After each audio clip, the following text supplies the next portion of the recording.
State Government, Finance and Policy and Elections Committee, today being Tuesday, March 1st, 2022. So welcome everybody to the Senate hearing today. Glad to see all of you and to see you here in the room as well. Much appreciated. Just to let you all know, we did change the order. We're going to take the MPCA agenda item number 5, we're going to move that up, and Senator Coran, as a member of the committee, already here, so we're going to have him go after the MPCA. With that, I'll have Ms. Wilson go ahead and call the roll. Senator Kiffmeyer. Present. Senator Howe. Present. Senator Carlson. Present. Senator Clausen. Present. Senator Fateh. Present. Senator Kurian. Present. Senator Pratt. Present.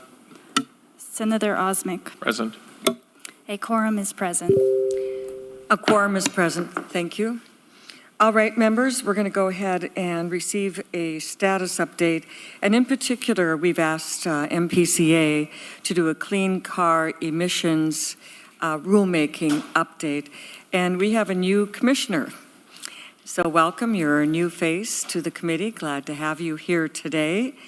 Commissioner Kessler, as the routine is, to go ahead, state your name for the audio record and your title.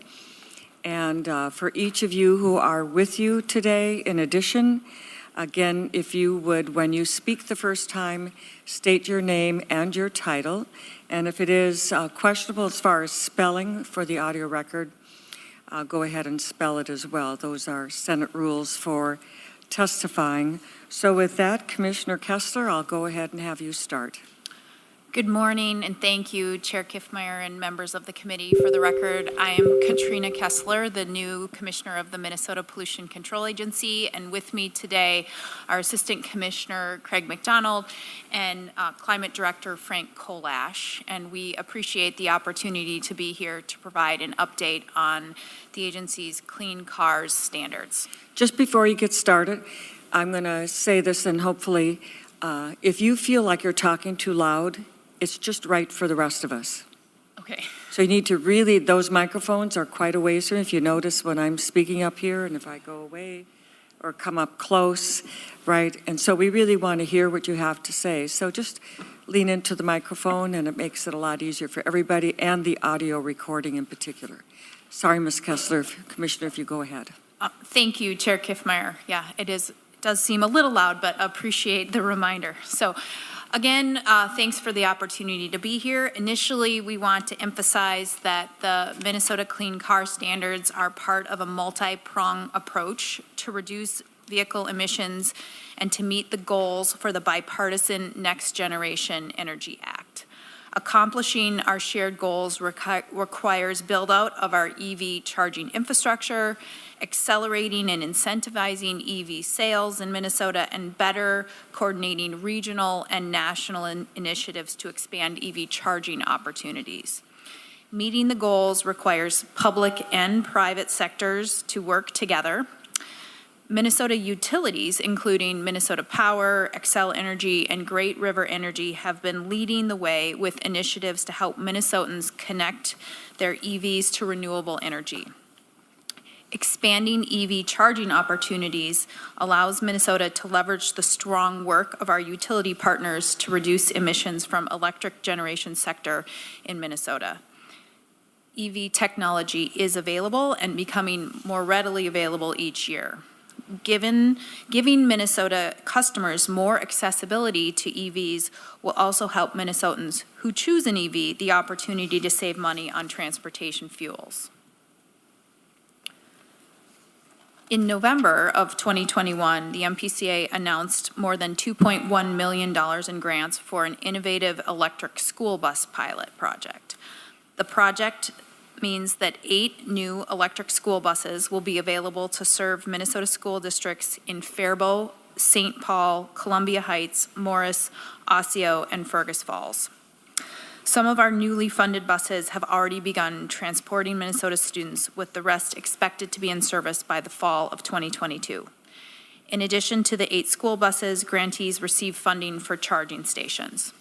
With the new program, Minnesota is the first state in the Midwest to implement this type of pilot project that will gather data and information about buses' performance and reliability. Lessons learned from the pilot project will inform future electric bus purchases, and the project is funded by the VW settlement. Minnesota continues to build out its comprehensive EV charging corridor. As of today, there are more than 1,100 EV charging stations across the state. Most of the charging stations are located at convenient locations such as hotels, hospitals, parks, grocery stores like Hy-Vee, and convenience stores like Quick Trip. The current network is a mix of mostly private and some publicly financed chargers. Through EV, the state has funded 60 fast chargers to date, and using VW settlement, we are supplementing additional private and other public sector investments. In total, we've paid for 75 charging stations, so that's the 60 fast charging and 15 level 2 charging stations, and more than 3,600 miles of corridor, including 2,500 miles in greater Minnesota. In addition to the direct state investments, Minnesota, with leadership from the Minnesota Department of Transportation, is partnering with Wisconsin, Michigan, Illinois, and Indiana to coordinate EV charging and electrification, accelerate electrification. Lastly, we expect to receive $68 million in the next 5 years via the bipartisan infrastructure law to further build out our EV charging infrastructure. And I will note that our bonding request for this session includes $13 million that would serve as the match for those federal dollars. As more businesses look to shift their fleet from diesel to electric, the MPCA has also been providing grants with the VW settlement dollars to assist private entities in making the transition to EVs. Since 2018, the MPCA has helped 8 Minnesota businesses, including Panagold Baking in St. Cloud, Stolt Trucking in Becker, Taylor Trucking in Northfield, and Ron Transportation in Otsego, purchase 18 new trucks and delivery vehicles. I also want to highlight that the MPCA has worked with the Department of Employment and Economic Development on its $20 million proposal in this year's supplemental budget request to provide assistance to businesses to further transition their fleet. It would be a one-time fund to upgrade fleet vehicles and support the installation of charging for the vehicles. Our commitment to supporting the electrification of the transportation system is good for Minnesotans because it creates and supports high-paying jobs. Minnesota is home to 6 companies providing more than 3,300 EV manufacturing jobs.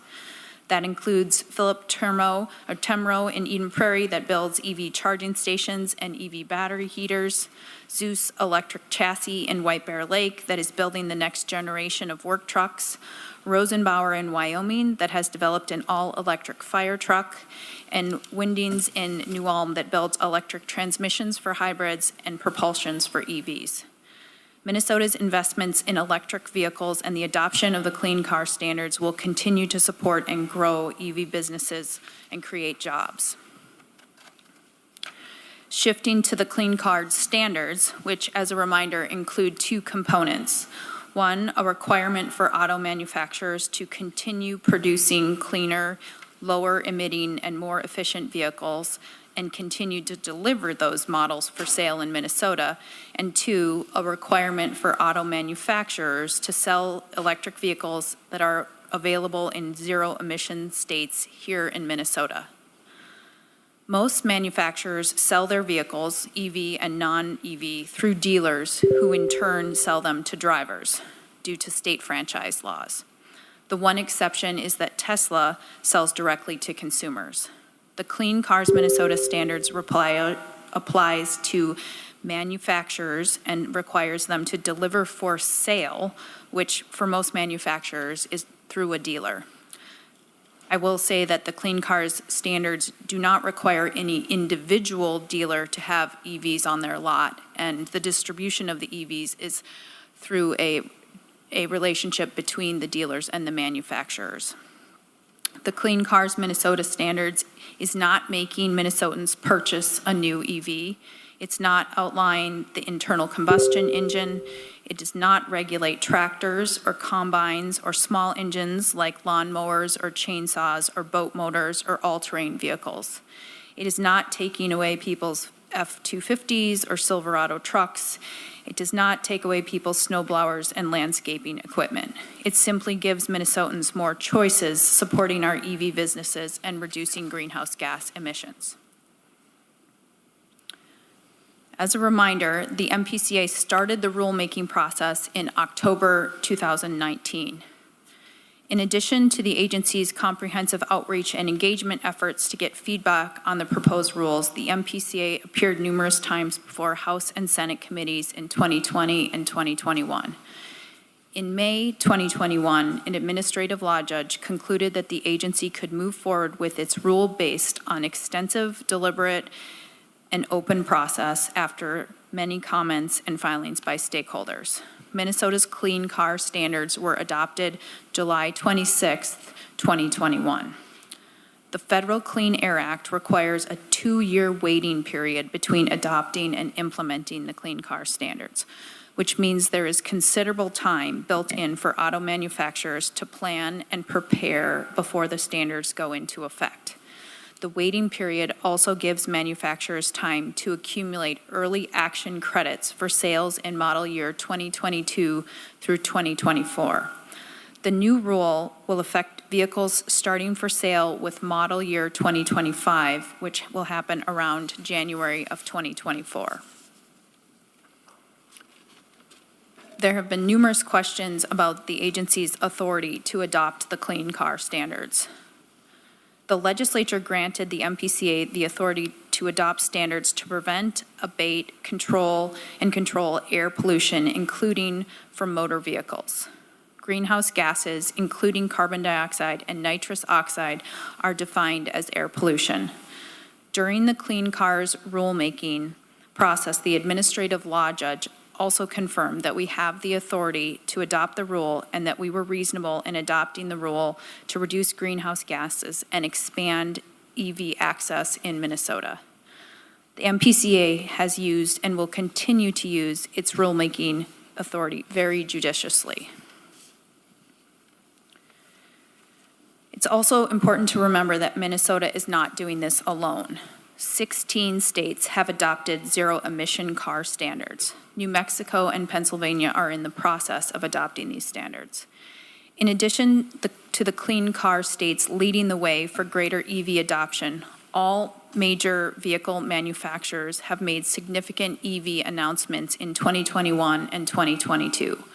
For example, the Rivian pickup is now being delivered to customers in the U.S.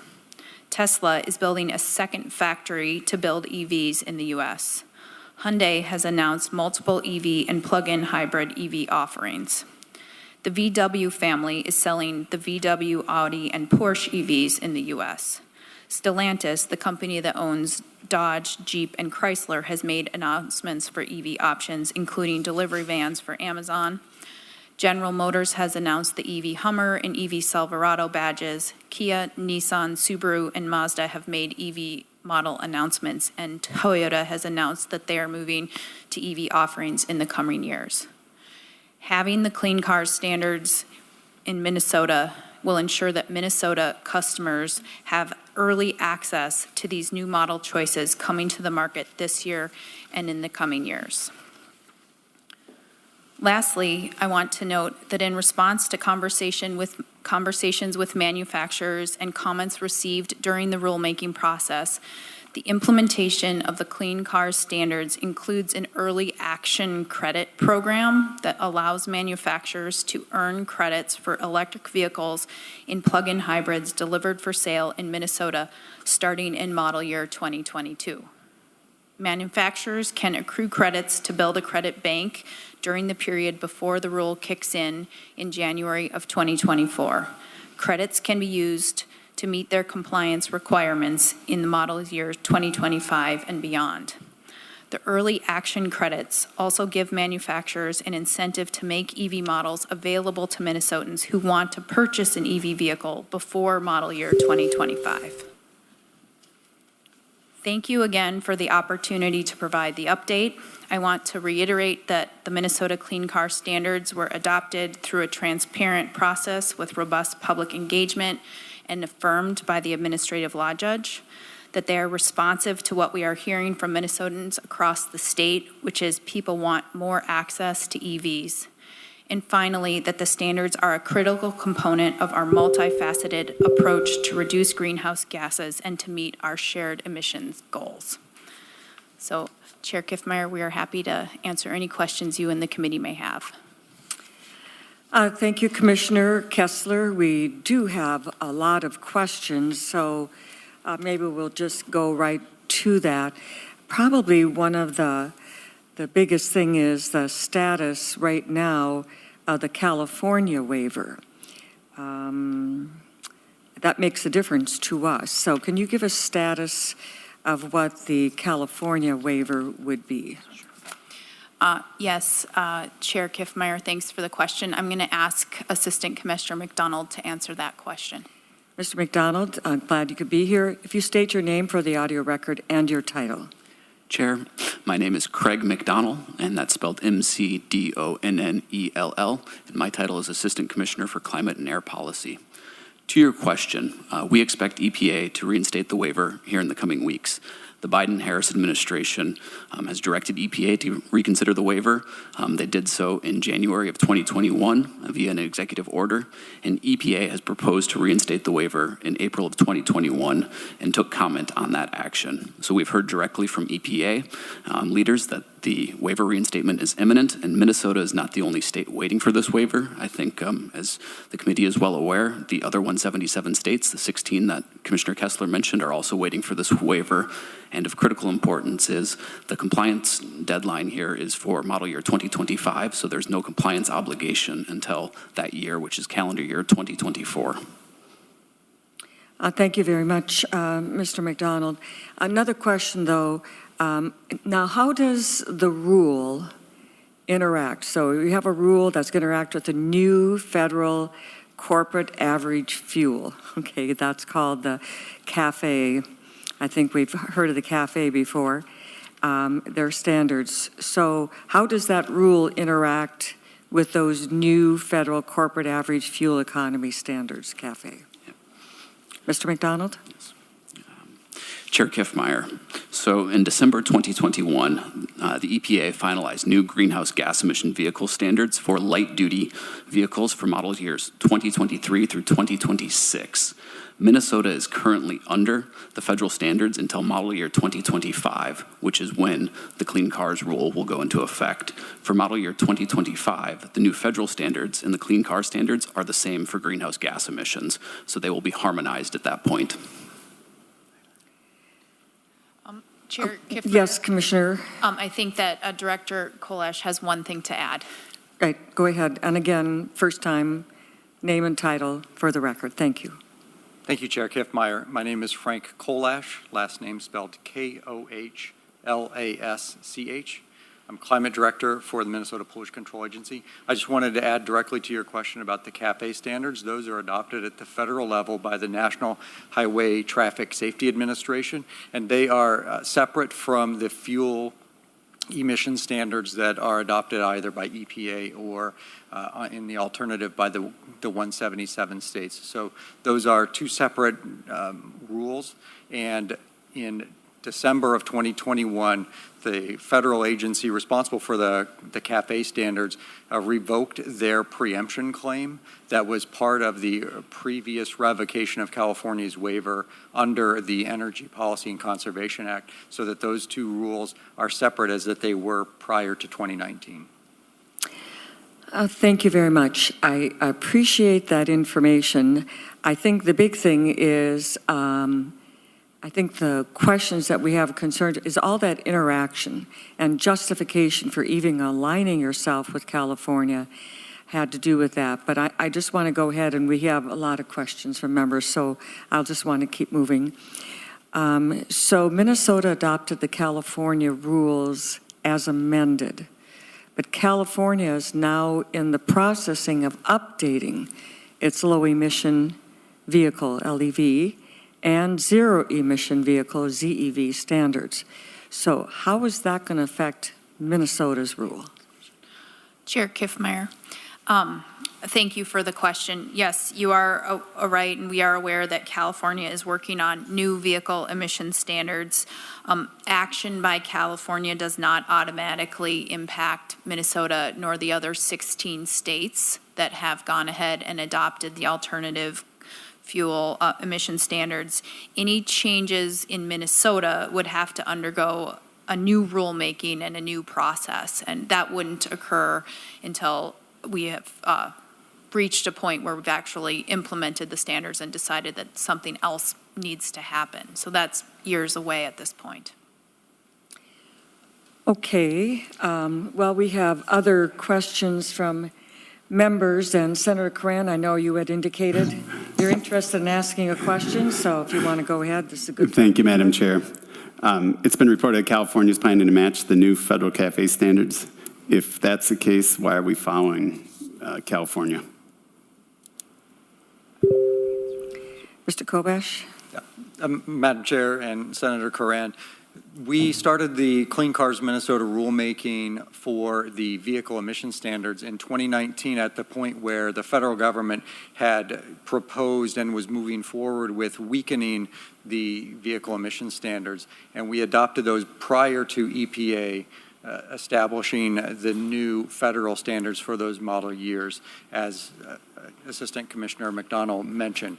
So where we're looking at, and reiterating what Commissioner Kessler had mentioned, we are not automatically tied into the next round of California low-emission vehicle or zero-emission vehicle standards. We will see what they come up with for those standards and then make a decision on what's best for Minnesota based on what we understand California is going for, but also what the federal government is going for. And we understand that the EPA and the National Highway Traffic Safety Administration are looking at the post-model year 2026 vehicle emission standards and CAFE standards. And I want to make sure that we're clear that the low-emission vehicle standards and zero-emission vehicle standards are separate and distinct from the CAFE standards that NHTSA adopts under the Energy Policy and Conservation Act. So when we see what California makes a final decision on for their rule, and when we see what the federal EPA has decided for their rules on vehicle emissions, we'll make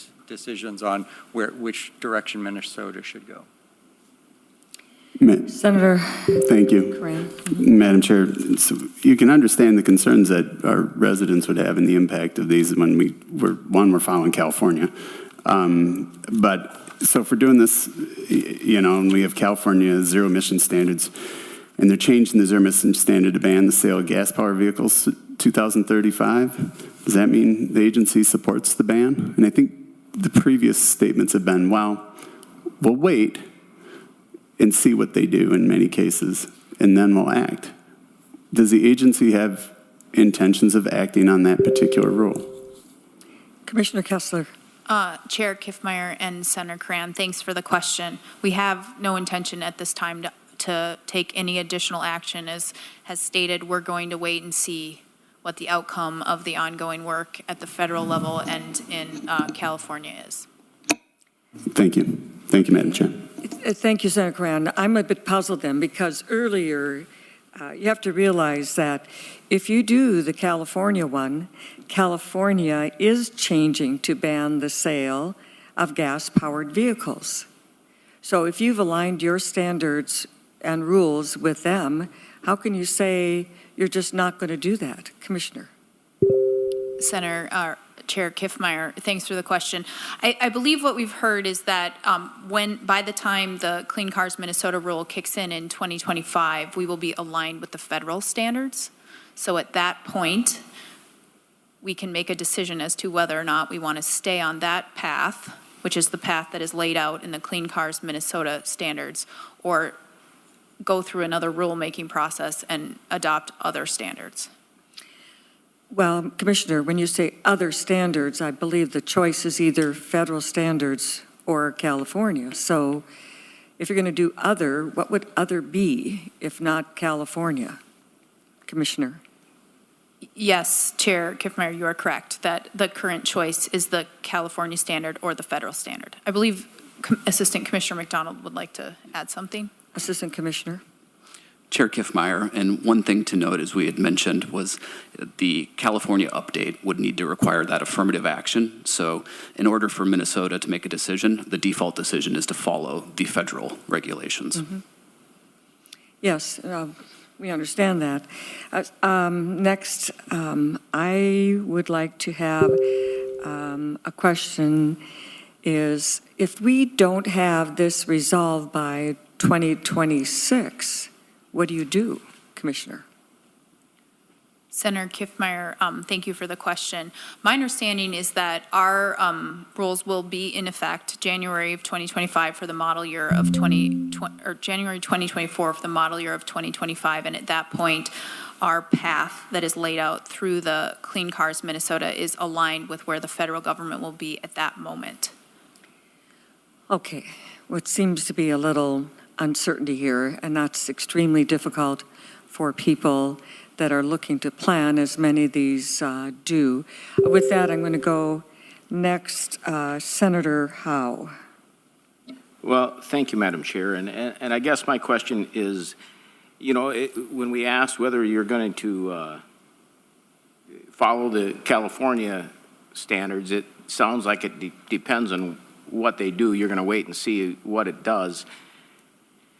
And the question is does it, depending upon what they do, is that a minor change to our standard, or do we just adopt new standards? How does that work? Commissioner Kessler. Chair Kiffmeyer and Senator Howe, thanks for the question. A departure from the standards that were adopted through rulemaking, so adoption of new standards that are different than the federal standards, would require new rulemaking. So it is not a minor change. It would be a full-blown rulemaking process with all of the public engagement that is required and the transparency, as well as the statement of need and reasonableness and the economic analysis associated with that. Senator Howe. Thank you, Madam Chair. So who determines and how is that determined what's minor and what's major? Does every change require an overhaul of the entire rulemaking process, or are there minor changes that are done? And what defines that? Mr. Kobash. Chair Kiffmeyer, Senator Howe, the primary piece is if we were to adopt California's new standards, that would, excuse me, that would be a major new rulemaking, and there's not really a necessity to use the word major rulemaking. That would just be a new rulemaking that we have to do, because we would have to adopt and identify the specific chapters in California standards that we were adopting into Minnesota if we chose to go that route once California is done with their rulemaking. And if we chose not to act, then we would become under the federal standards at that point going forward. And so we're looking to see what California does, but also what federal EPA does. And so that would just be a rulemaking process that we would have to do.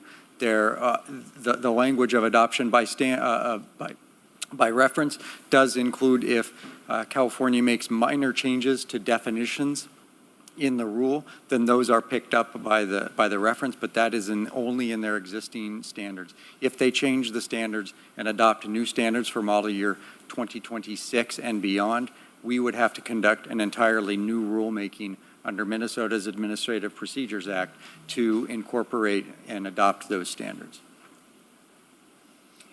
Senator Howe.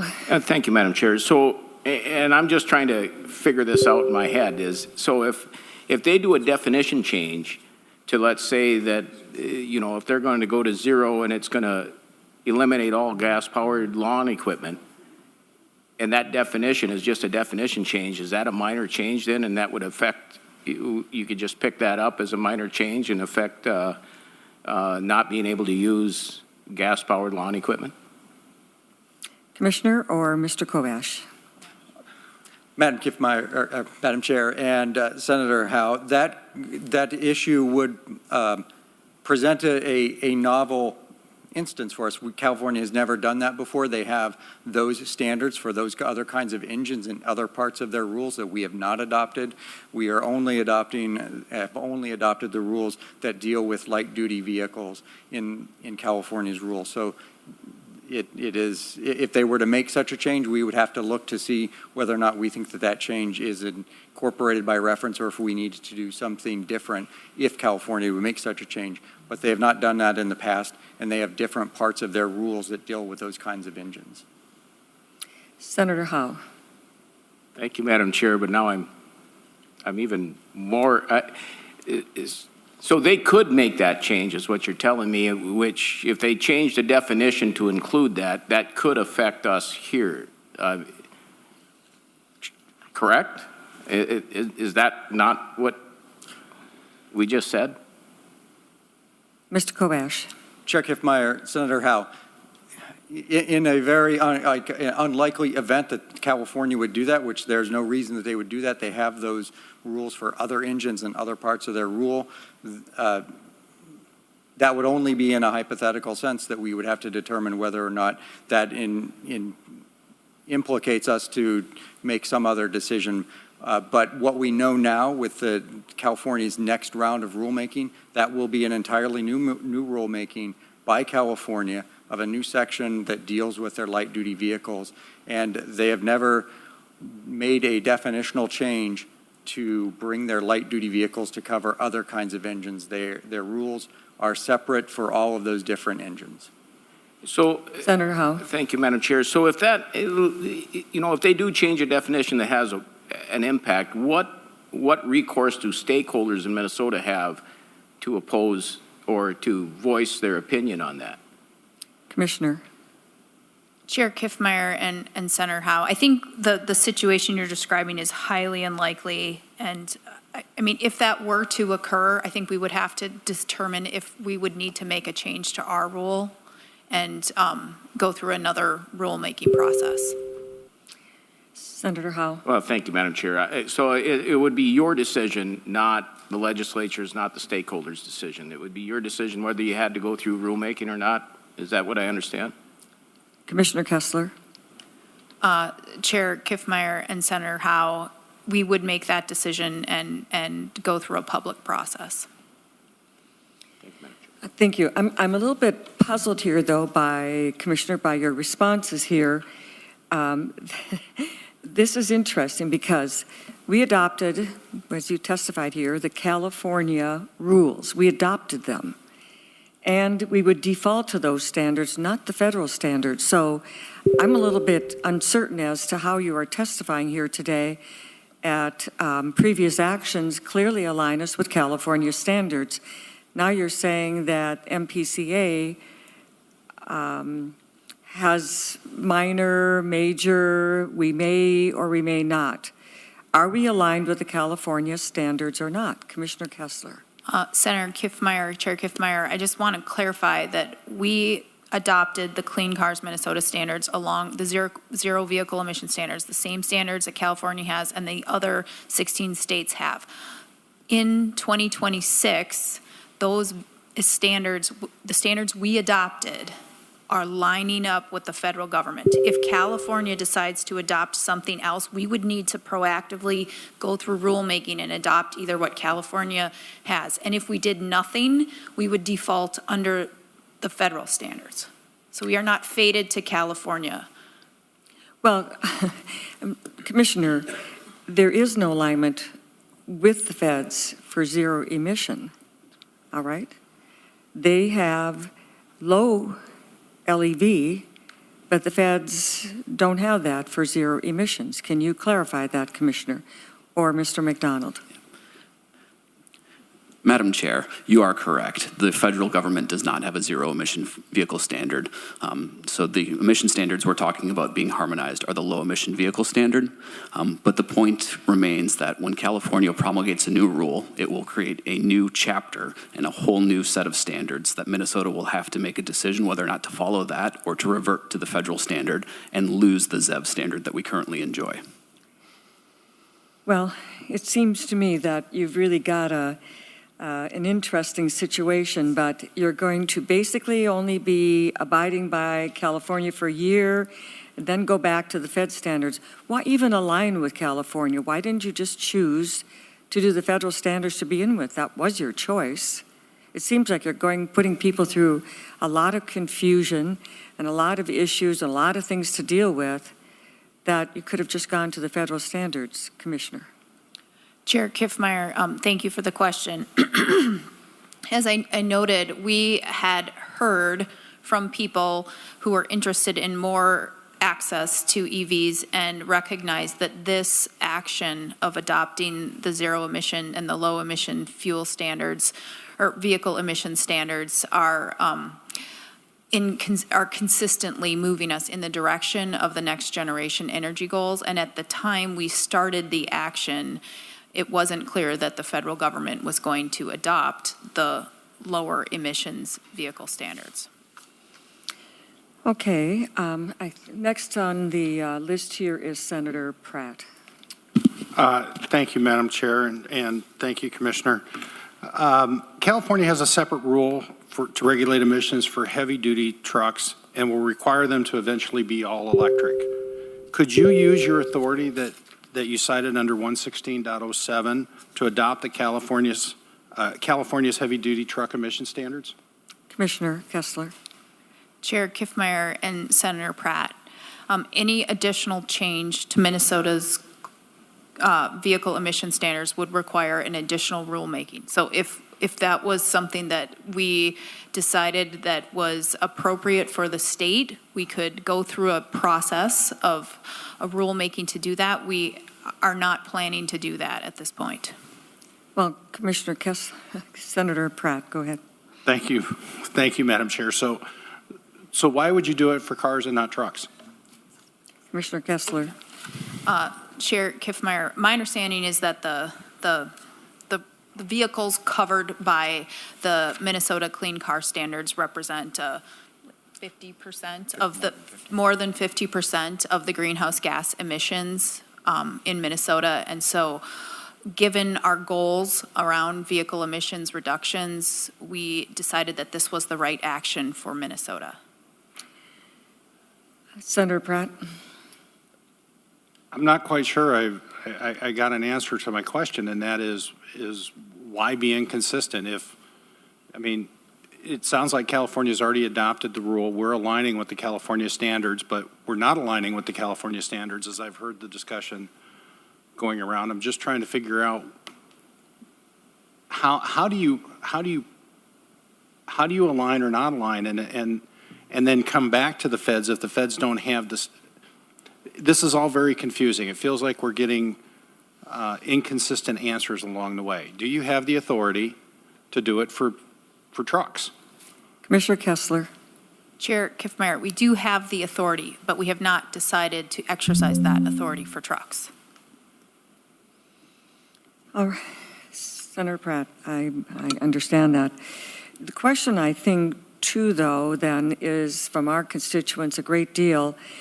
Could the agency use the authority already referenced 116.07 to adopt California's rule banning the use of gas-powered lawn equipment? Do you have that authority? That's the big thing. The question here is, do you and the MPCA feel that you do have the authority at this stage, if you wanted to go ahead and ban the use of gas-powered lawn equipment? Commissioner. Chair Kiffmeyer, thanks for the question. Yes, we do have the authority, but similar to the previous question, we have no intent to take that action. Okay, I appreciate that, Commissioner, but there's an awful lot of intent. We'll decide, we'll see, we'll wait. In the meantime, all of our manufacturers, dealers, and so on are being placed in a great deal of uncertainty. And I think that's particularly important to us right now, but we're trying to help to understand what the real intention of MPCA is in regards to rulemaking, which seemed to be so absolute, aligning ourselves with California. Nevertheless, I have next on my list Senator Osmek.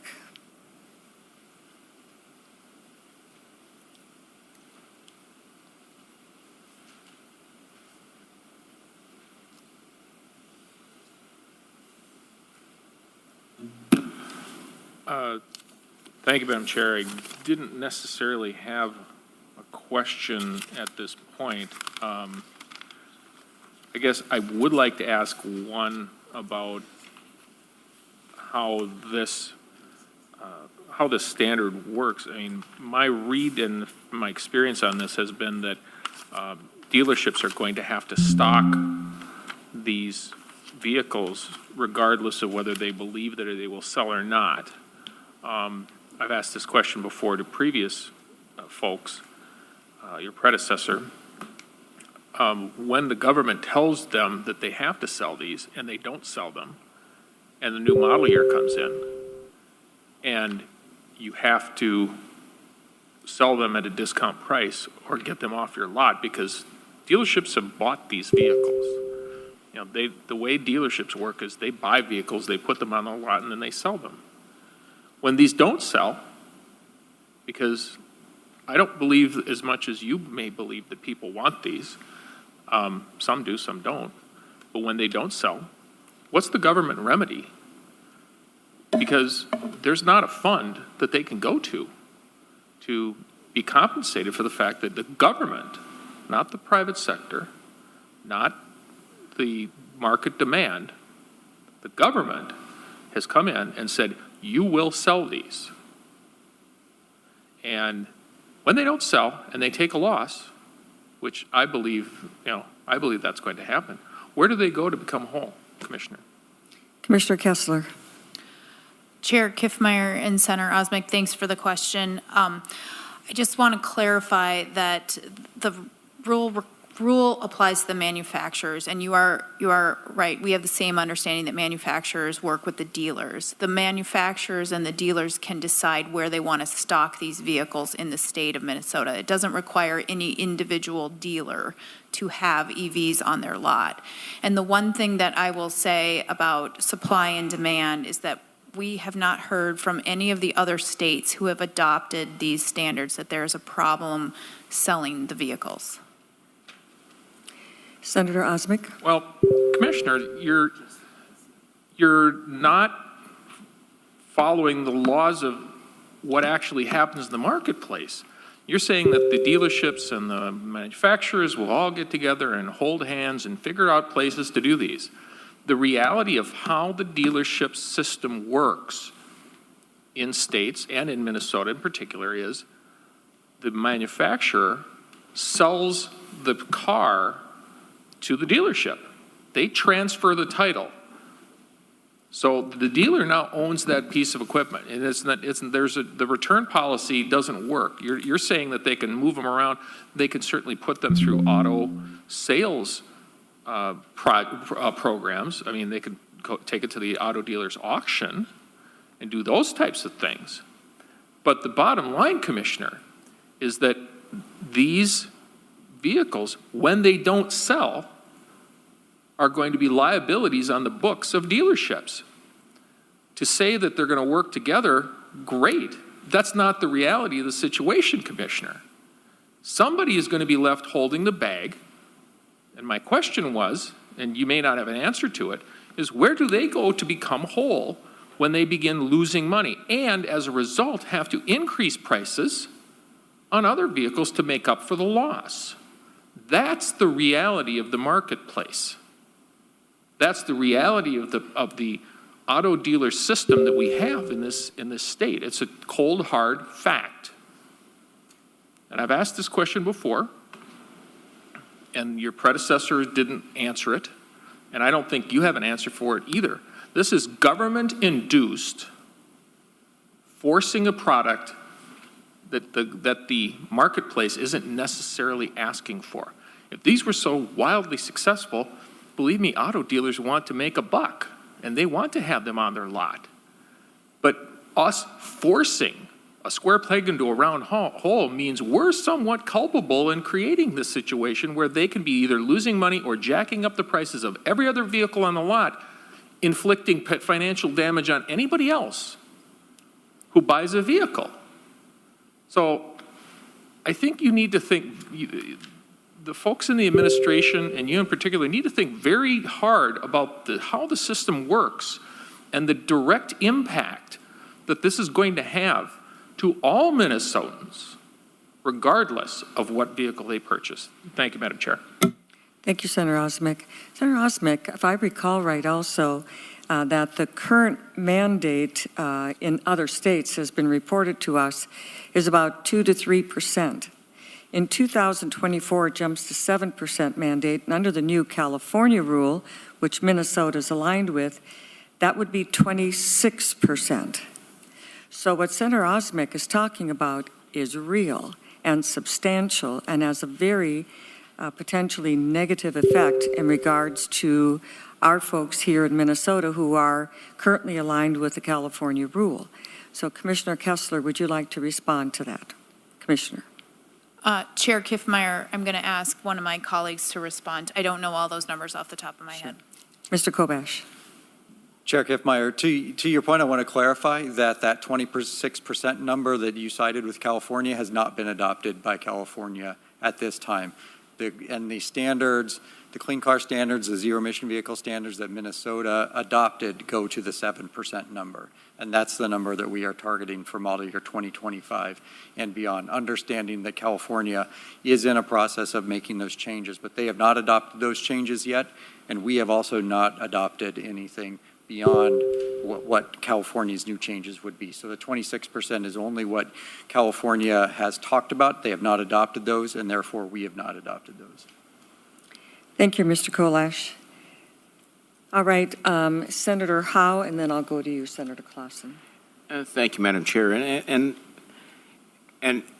I just want to make clear, I think what you said is that the federal standard is going where we kind of want to go anyway.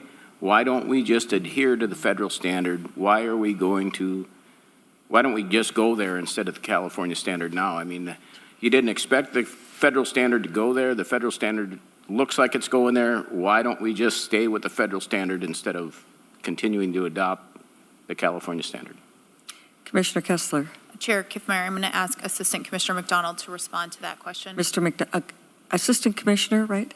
Yes. Assistant Commissioner McDonald. Chair Kiffmeyer and Senator Howe, thank you for the question. So as we testified earlier, there is no federal zero-emission vehicle standard, and we've heard from Minnesotans all across the state that they want access to these vehicles, and we know the marketplace is going there. I think vehicle manufacturers have invested something on the order of $250 billion in this technology to ensure that more models are being developed. We also know that we're seeing increasing sales for electric vehicles and plug-in hybrid electric vehicles, both nationally and in Minnesota. So the zero-emission vehicle standard really helps Minnesotans get access to those vehicles because, as Mr. Kolash said, those vehicles are going to the clean car states first. And furthermore, those clean car states represent almost 40% of the market. So by Minnesota following these standards, we're able to help push the market, ensure Minnesotans have access to the vehicles they want, and also see real climate benefits and environmental benefits. Thank you, Mr. McDonald. Senator. One follow-up, and then I'm done. Okay. Thank you, Madam Chair and Commissioner. What I'm looking at right now is I'm concerned, have you worked with the Department of Transportation, and I would like to set up a meeting with you also, because if we continue to go down this road, we need to figure out how to maintain our roadways. And as this transitions over, there is not a good method, and I'm working on a bill to try to figure out, before all these EV chargers go in, we have to identify how we're going to collect revenue to maintain our roads and bridges. And currently, right now, if they pay $75, which some people think is adequate, I firmly believe is inadequate to continue to maintain our road network. So I believe that they need to pay a going rate of the fuel tax, because electricity is being used as the fuel now. And I believe we have to do something to collect that. And currently, there is no method to do that. And we've got a bill we're working with the utilities on. We'd like your input prior to you establishing all of these charging stations. It behooves us to be on the front side of this than the back side of this. And the question I would have is, have you talked to the Department of Transportation or anyone else? Are you working on that to try and close that loop? Commissioner. Chair Kiffmeyer and Senator Howe, thanks for the question. And yes, we are working closely with the Department of Transportation. We understand this concern, and we would be happy to review the language and to work with you separately. All right, thank you, Commissioner. I'll next go to Senator Clausen. Thank you, Madam Chair, and I appreciate the conversation today. I really think that the clean car standards are part of the continuing evolving changes in transportation. We weren't around when the first automobile appeared, but I wonder if some of the same conversations were taking place. Are these new vehicles, are they really going to be popular? Are people going to really purchase these? Well, we're going to have to build roads and bridges for them to go on. How are we going to finance that? And maybe the bigger question, someone said, if we don't make the change, what are we going to do with all the manure that's building up in our streets and our backyards? So I see this as an evolving system. And right now, we need to find solutions, obviously.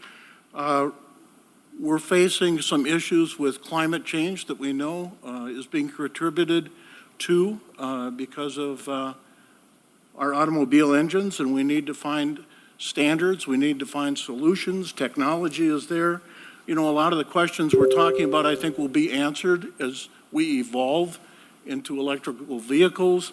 I think also that we're seeing manufacturers are responding to market trends. We're seeing all of this kind of evolving. So these are good discussions we've had, but again, I see this as an evolving process.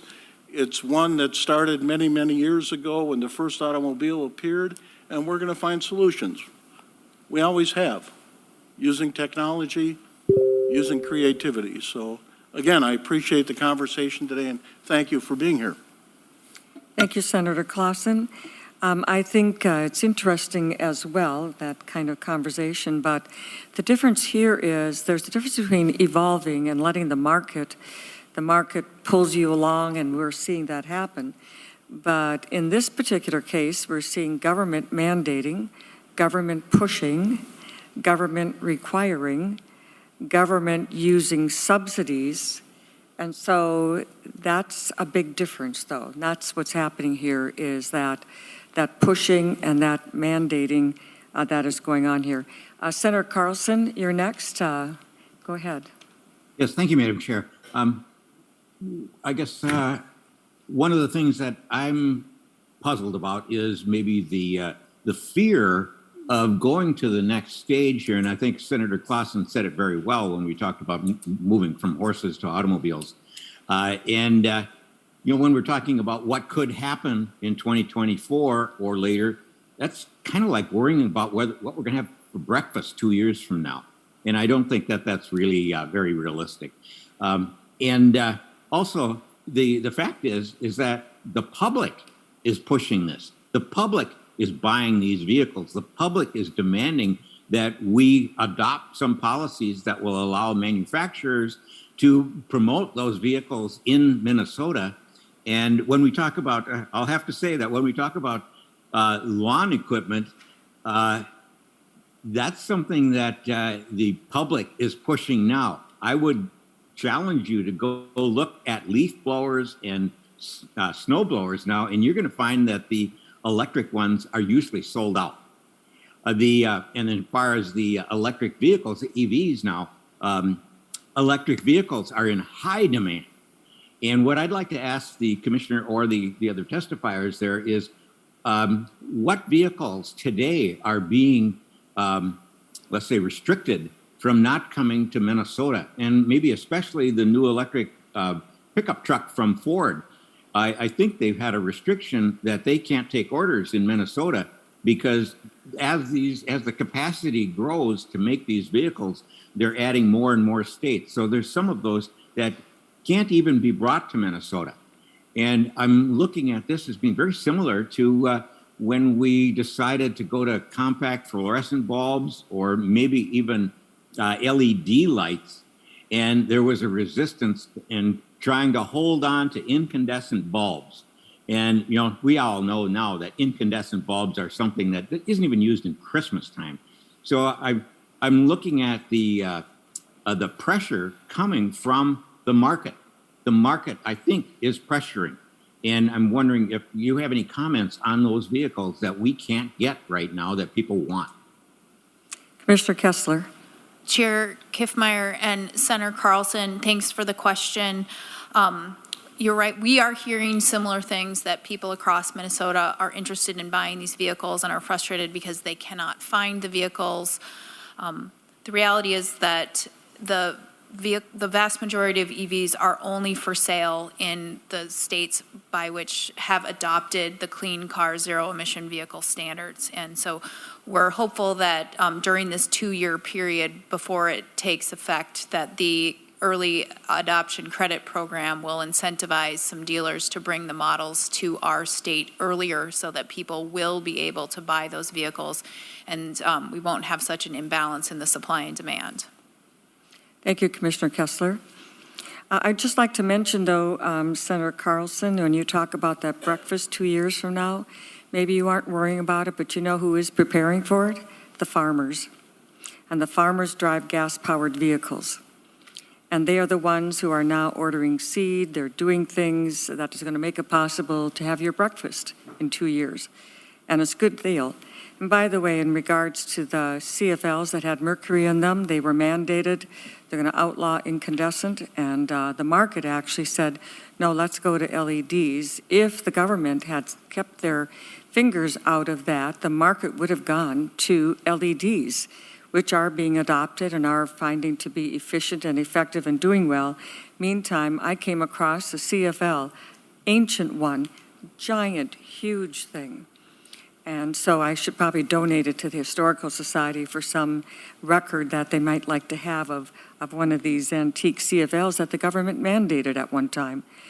Truly, when the market does go that direction, the market itself will often sort out that which works, that which doesn't, and is able to discard them before that, and the government mandate isn't necessary. With that, I'm going to, next on my list, I have Senator Pratt. Madam Chair, I do have a follow-up question. You have a follow-up question, Senator Carlson? I'll thank you, let you do that before I go to Senator Pratt. Okay. Thank you, Madam Chair. And that's exactly what I said, is that the market is what's pushing this. The market pushed us towards CFLs because they would save 25% on electric bills. And I don't like particularly the CFLs because I think they don't have the life that people were advertising. But LEDs that was the market that pushed us there. The market was pushing us to go to LEDs for lighting in the home, lighting in vehicles, lighting on the streets, everything like that, because it saves 85% of the cost of electricity. So it's the market that is going to push us into electric vehicles also. And I think what the commissioner is saying is that's the market speaking today. The market is pushing us towards this. And what we need to do is get a jump on these standards so that the market is satisfied with these standards, regardless of the people that don't seem to see the wisdom of them as far as climate change and as far as operations, that sort of thing. And what we're seeing too is that when people use electric vehicles, they become, I don't want to use the term strongly, but they become evangelists on electric vehicles. We even have a lot of industry that is switching to them. And I tend to think that, nobody in farms are going to be forced to go to gas-powered vehicles. But the truckers, the miners even are pushing for electric fleets now. So this is something we have to recognize. And I think that market or those markets are going to push us into it faster than probably we want to. Thank you, Senator Carlson. By the way, I'd just like to clarify, I've been informed, though, that the Ford F-150 electric vehicle, they are able to be sold right now here, and the dealers are taking orders for Minnesota consumers. So the statement that they're not available isn't quite accurate. So just want to be sure that anybody listening out there knows you want an F-150. It's there for you. Senator Pratt. Thank you, Madam Chair. And I just wanted to kind of react to a couple of the items that have been brought up here, because I think you touched on it just now, that you can put an order in for a Tesla. You can put an order in for an F-150. This isn't a shortage of EVs being inaccessible. All vehicles right now are backlogged. With the supply chain that the administration has created, we've got a backlog on all of our vehicle products, whether they're gas or not. Senator Carlson, I thought you actually made my point for me very well. I've been up to the mines. I've seen those electric steam shovels, those electric dozers, hauling out taconite from the mines up north. They did that without a mandate. They did that without being forced. There was a good business case for it, right? It made sense for them. And what I'm fearing is every student in Economics 101 understands that you have to have demand and supply be in equilibrium. And that if we have the demand for these products, then there'll be a supply there. Now, I chair the Jobs Committee, and one of the things I'm really afraid of is that the average vehicle, CNBC reported 2 months ago, the average vehicle purchase price is $10,000 higher than the average vehicle, gas-powered vehicle. And my fear is that by making this change, we are going to price out low and middle income families from being able to have the freedom to buy a car and to travel throughout the state and throughout the country. And we're going to make it harder for them to get to and from their jobs and support their families. That's what I'm fearing. This isn't about whether or not, we should be doing the right thing for the climate. We don't need I think what you're hearing is the concern that we don't need a government policy to make these EVs available. We don't need or to incent demand, because quite honestly, the demand's already out there. That's happening. The reason CFLs failed is because they were awful light bulbs, right? And LEDs came in and they knocked them out of the market, and they would have knocked out incandescent probably as well, had we not monkeyed with the demand and supply curve. Keynes has been talking about this. Adam Smith has been talking about this for centuries. Why do we think that we can do this better now when every other time we've tried to monkey with that supply and demand equilibrium, we failed? And Commissioner, I guess maybe that's ultimately the question. This isn't about market or not market. This is about simple, pure economics, because Senator Osmick's exactly right. You bring in these cars at a higher price point, fewer people can afford them, fewer cars are sold, dealerships go out of business, people are unemployed. In the meantime, we can't get average and low and middle income families to and from work. Help me understand why this is a good idea. Commissioner Kessler. Chair Kiffmeyer and Senator Pratt, thanks for the points that you've made. I think we share the goals of making sure that We have affordable transportation options that align with the state's climate goals. I think nobody is interested in pricing out people. I think that's not what we're doing. We are following the lead of other states where the supply and demand has worked out when they've implemented these standards. And it is difficult right now to get any vehicle. I mean, we're all seeing the same thing. It's good to know that the truck is available in Minnesota. I think historically, when you've gone to some of those websites and asked whether or not you could buy a Hyundai Kona in Minnesota, it would say only available in these states.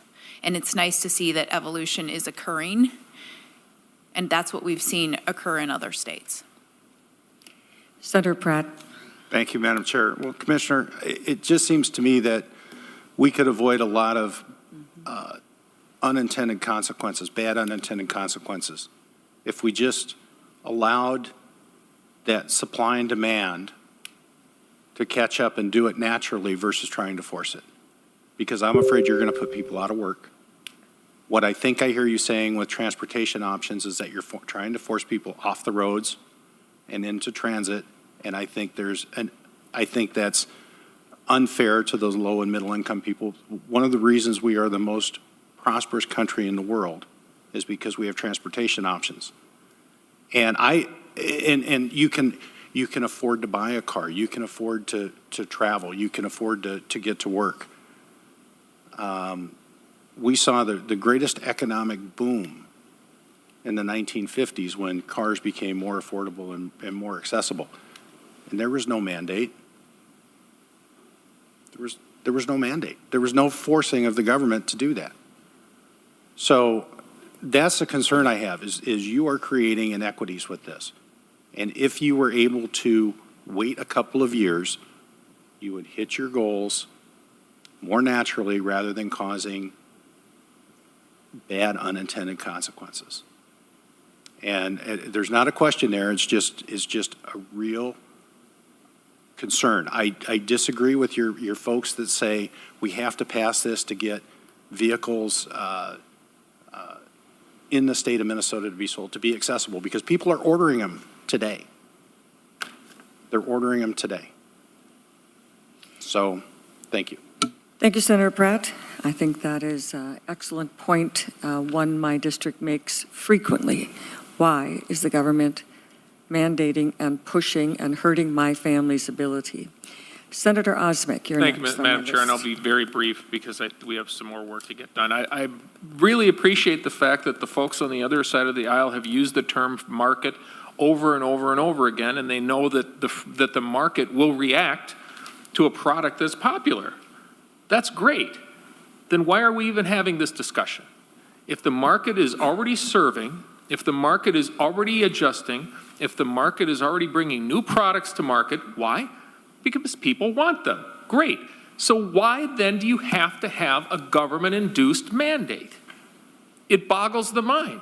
It's as if you're talking one side of your mouth, free market, and the other side of the mouth is government intervention at the same time. It's amazing. We heard in transportation from car dealerships the impacts that this is going to have. We don't have them here today, but on behalf of them, I want to tell you this has a significant impact, not just on new car sales, but on used car sales, because all prices will go up because there will not be a government fund where you can go to be made whole by the government's choice. That's what this is a government choice to enforce their thoughts onto the free market. So they're going to raise prices. And that single mother of three who can only afford a cheap used car is going to pay more, not less, more as a result of this government intervention into the private market. Thank you, Madam Chair. Thank you, Senator Osmek. I want to go one more moment. Senator Carlson, is it a question? Is it a comment? You've made a couple already, so I'll give you about 1 minute to just briefly, we have another bill to get to. Thank you, Madam Chair. And I guess I want to have some equal time with the people that have made other comments, and I need to Senator answer. Carlson, we don't have equal time here. Please just make your Chair, I comment, need to Senator correct Carlson. some of the false comments that have been made. When Senator Pratt says we didn't have mandates in the 50s, we certainly did. We had seatbelts, we had glass, we had tires, we had positive crankcase ventilation, we had catalytic converters.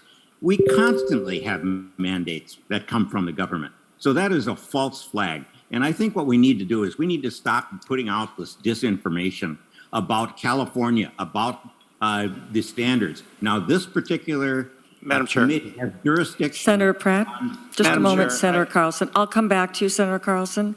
Just a point of order. Look, I talked about mandating the purchase of cars. I didn't talk about any other safety features, and Senator Carlson is distorting my point and impugning my intentions, and I think it's distasteful. Madam Senator Chair. Carlson, would you like to try again? Yes, Madam Chair, Senator Pratt did say that there were no mandates in the 50s when we had all of this great boom in economy, and that's not true. I think, Senator Carlson, that Senator Pratt has spoken for himself, and let's let him do that. Would you like to make your comment? Okay, yeah, my comment is that we have had mandates on our vehicles for years. We have had them every year. There's something new that comes up. We now have backup cameras that have to be on. We have sounds for electric cars that have to be installed in cars. There are mandates that come all the time, constant mandates, and they come from either the government or they come from the market that wants them put onto these cars, or they come from other safety standards. So it's just not true that we don't have mandates that are put onto cars that actually do often increase the cost of the vehicles. So that's one point. There's others too, but I think this particular committee is really concerned over rulemaking. That's under its authority and jurisdiction, and I think we've had that answered. Thank you, Senator Carlson. One last question that I have for you, Commissioner, though, I think is a really important one. This has to do with your agency's general authority in regards to rulemaking. So because of that general rulemaking, you can effectively adopt by reference any California air quality rules. Is that correct?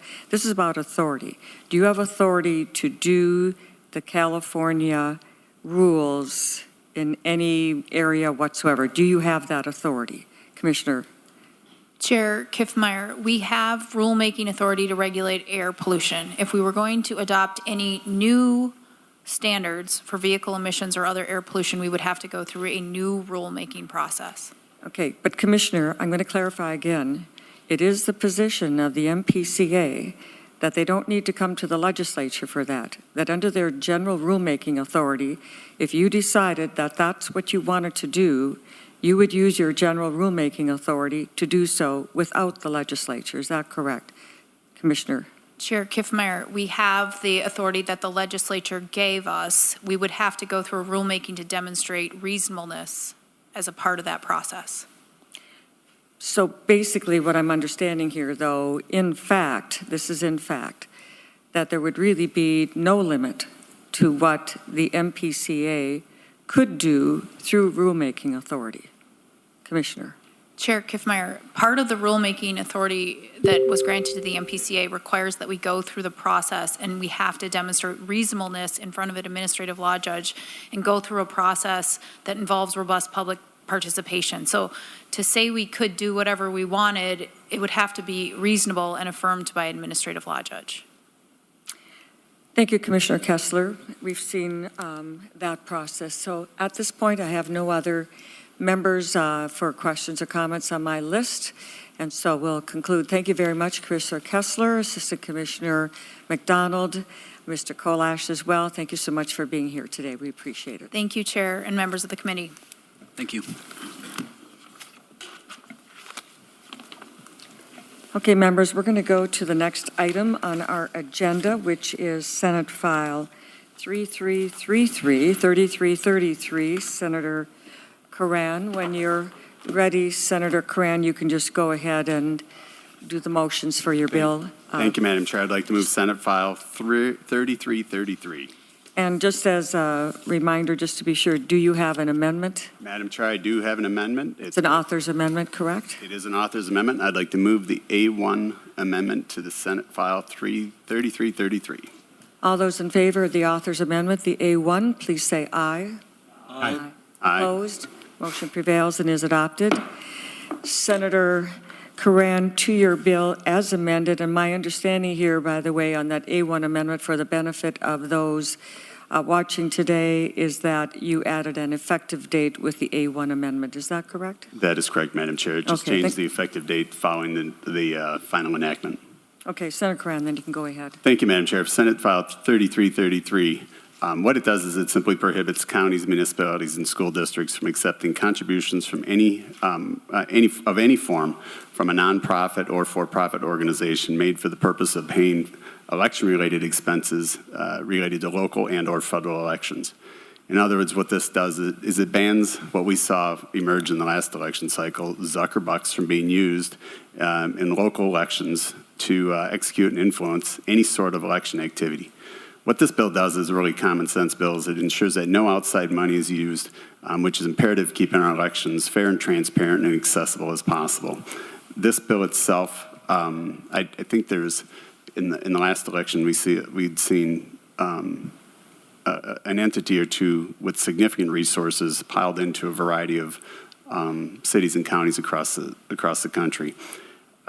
This works against the campaign finance laws are very clear, and what this does is it closes this window if those entities want to utilize and try to influence monies. We have a campaign finance regulatory process to do so. It's shocking that so many cities allowed this undue influence in their election process to try and affect outcomes. This bill is a sensible way to remove this undue influence and continue to make sure that our elections are fair, accessible, and trustworthy. Madam Chair, that's all I have. Thank you, Senator Coran. Appreciate that. Senator Coran, are there other states who have passed such legislation? Yes, Madam Chair. I think to date we have some 14 different states that have passed legislation banning this activity since the last election cycle. Just for your reference, Madam Chair, in Minnesota alone, one organization put a little over $7 million into the election process in Minnesota. Those dollars were used in Minneapolis, hard to believe, but $2.2 million, Hennepin County $1 million, Ramsey County $2.7 million, Dakota County $613,000, and a variety of other cities that took advantage of a $5,000 grant. Over $7 million, and this particular activity is clearly a direct and partisan activity operating outside of the campaign finance laws.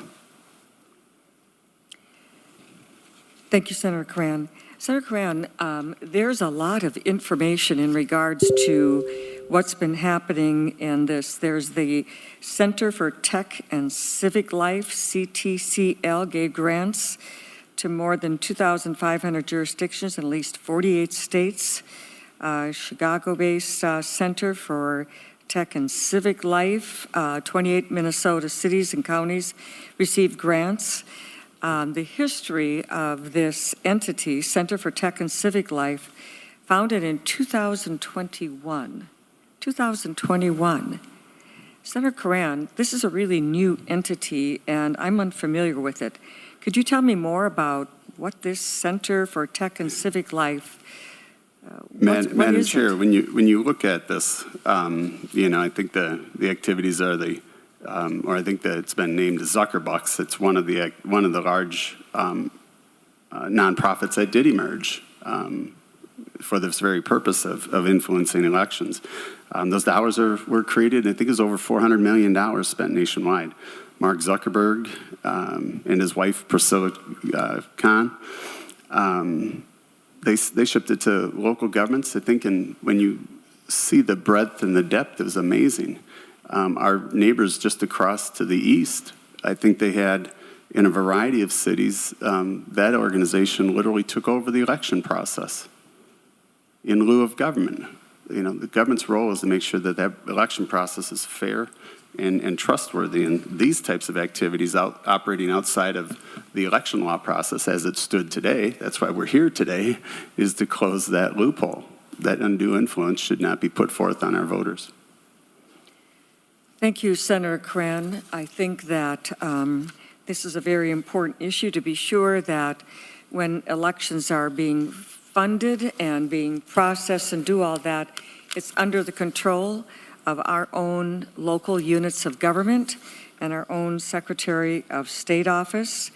And so that kind of consideration is important right now, and that we make sure that undue influence from outside entities that get inside an actual government office, which seems to be the pattern lately as well, and that we work on doing that.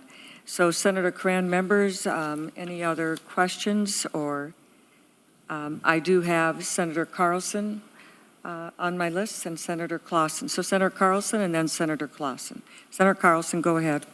Yes, thank you, Madam Chair. I have several questions, but the first one is just a wonderment here, Senator Cran. How do we deal with the, let's say, the situation where a school or a church will allow the polls to be in their location?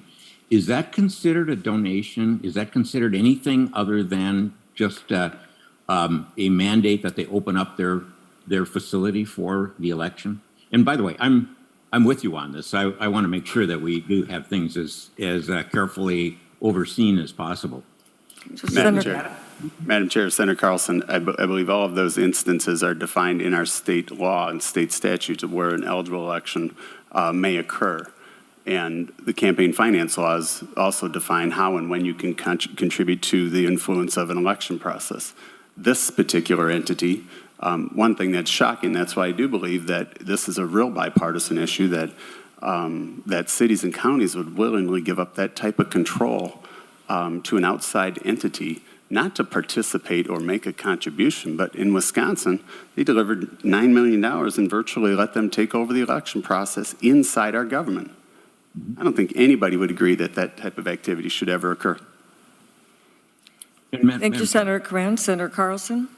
Yeah, Madam Chair, and I agree with Senator Cran on that. But now, Senator Cran, can you tell me how these locations actually received the money? Was that something that was a grant, and how did they get the grant? Madam Senator Chair? Cran? Madam Chair, yes, Senator Carlson, it was set up as a grant, and I think I have the stated goals are kind of amazing of this entity, of how they want to really assist and make elections amazing and wonderful, and guidance of their stated goals in this process. Sound wonderful. You and I would probably agree with every one of them. The process is a grant, and that's why, again, why it's kind of shocking that so many cities and counties would apply for it. But when you look at the actual implementation, 90% of those dollars went towards one particular party leaning, and that's not a fair and bipartisan manner in which we would want elections or influence. And in this case, it's clearly operating outside of operating within a loophole, which I think we should close to make sure this doesn't happen ever again. Thank you, Senator Cran. Is it Cran? I was just wondering, are these structured organizations such as the Center for Tech and Civic Life, what's their corporate structure? 501c3 then, or? Yes, Madam Chair. Well, it's been reported to me that they also have an arm that's New Organizing Institute, and that one's a 501c4, generally described as dark money type of nonprofit that can be partisan. Yeah, Madam Chair, and I think the goal with everybody, we'd like to get the dark money out that would, and make sure that all influential dollars follow the campaign finance laws so it's transparent to all involved. Senator Carlson, I think you still have your hand up, so do you have another? Yes, and I guess that's interesting to me. And, I went onto the website to find out where these grants went. And I guess I was a little bit surprised. And I'm wondering if Senator Cran has spoken to the places that got them in his district and what they did with them, and if they had partisan influences. And from what I understand, Center City has gotten a grant, and in Madam Chair, in your district, St. Michael has gotten a grant. And is that something that you have spoken to them, and have they told you why they got that grant, and also what they spent it on? Madam Chair. Thank you. Senator Carlson. Senator Cran, hold on a minute here. Go ahead. Thank you, Madam Chair. In our county, or I'm sorry, in Center City, they did apply for it. If you look at the composition and the makeup of that city and those that would likely apply for it, they meet that goal. Do I believe they used it in a partisan manner? That's yet to be determined, and there's activities or work looking to the election results in that area. We've had great success in Center City, me personally. But we haven't seen any of that. But when you look at overall, that's a small, I think the grants were $5,000 or less, or $5,000 is a minimum grant. And there's dozens and dozens of those grantees in that small category. But the largest dollars were spent to really be influential in some of those key targeted states in the 2020 election cycle. Center City probably wouldn't rise to that targeted level for anyone. They just happened to take the grant. So we have to stop this undue influence. Senator Coran, in regards to this, Senator Carlson, the issue before us here at this time is should they in the future. So what was done in the past, which was new, novel, outside money coming in a significant way through this process. Many times the largest amounts of money went to Hennepin County, our larger, more different political persuasion. And so sprinkling some around through the other places in small quantities, while $2.9 million goes to one of the largest counties. So the issue before us here, Senator Carlson, is should this continue? And whether it's cities in my area, Senator Coran would agree that none of these should be taking this outside money to conduct elections. They are able to be involved in the electoral process through their nonprofits, absolutely. Nobody's restricting to that. What we're saying, though, is that within the government setup, where you have the official functions going on, through this bill, that would not be allowed. And I don't care where that is, but it shouldn't be allowed anywhere. So this is principle of the thing, that we fund our elections through our official government structures, and that the entities like this who would like to get inside those government structures, that they need to keep their activities outside in the public realm. Yeah, thank you, Madam Chair. And I like I mentioned, I do agree with Senator Coran, and I thank him for bringing this out. And I thank you for having this discussion, because whether it's in the past or whether it's present or what we should do in the future, it's important to know exactly what happened and why it happened, how it was used, and should we stop it. We have nothing to do with Wisconsin. This is Minnesota that we're talking about. And I want to make sure that we keep Minnesota elections as squeaky clean as possible, because we've got a lot of time and effort spent in questioning Minnesota elections. And this is one thing that just kind of adds to that questioning. And so I appreciate Senator Coran bringing this to the forefront. Thank you, Senator Carlson. And just to be clear, Minnesota recipients of these CTCL grants total nearly $3 million went to Minneapolis, 2.29, Hennepin County, another million, Ramsey County, 2.7. So the total, $7.3 million, we are looking here at $6 million of that total went to Minneapolis, Hennepin County, and Ramsey County. So because the Wisconsin example was stated here, but there are others as well. But again, Madam Chair? for its future, looking forward, Senator Coran. Yeah, and to add to that, I think the difference in the reference to Wisconsin is there's been far more interest in how those dollars were used, and so there's a variety of organizations actually investigating it and looking into how it was used. So they could verify that staff were deployed in those cities. We've been, because of the lack of transparency, we've been unable to determine how the significant dollars, the majority of it in the four major counties, how it was used.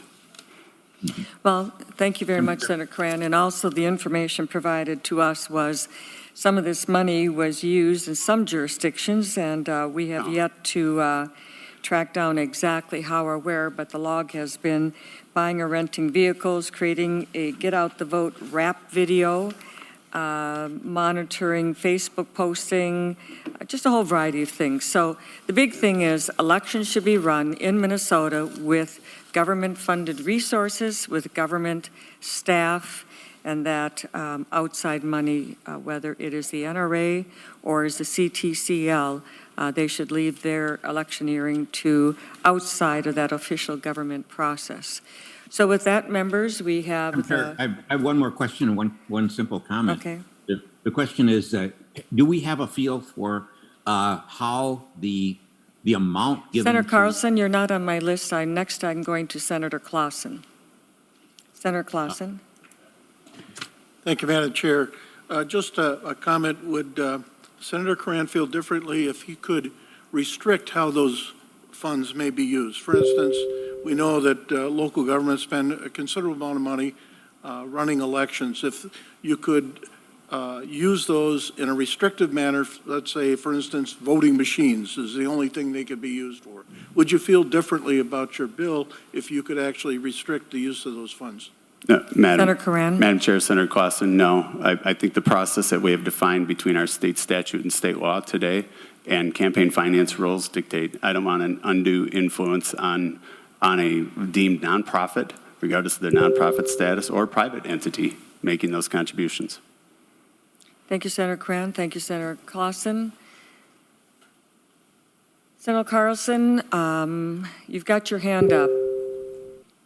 Yes, Madam Chair. I have just a small comment and question that. Senator Carlson, we are at the end of our committee time. You have exactly 1 minute, and then it's done. Okay, thank you, Madam Chair. And Senator Cran, I'm just wondering if you have had any investigation as to how these grants were monetized. How did they decide how much money they wanted? That's number one. And then the other question is that we have a big list here of localities that have requested money. So they are looking for more election funding. And I think that's up to our committee to fulfill those wants. Those are local wants that they have articulated somehow, either by applying for these grants or getting money from somewhere. And so that's kind of a want that we should be fulfilling. So thank you, Madam Chair. Thank you, Senator Carlson. And just to remind you, all committee members, this committee has been very generous to local governments in equipment in a variety of ways, and their local entities as well. So, but since there's so much interest in this particular bill, we're going to lay this over for another committee hearing. Thank you, Madam Chair. And with that, members, having concluded the business today, we are adjourned. Thank you, Madam Chair.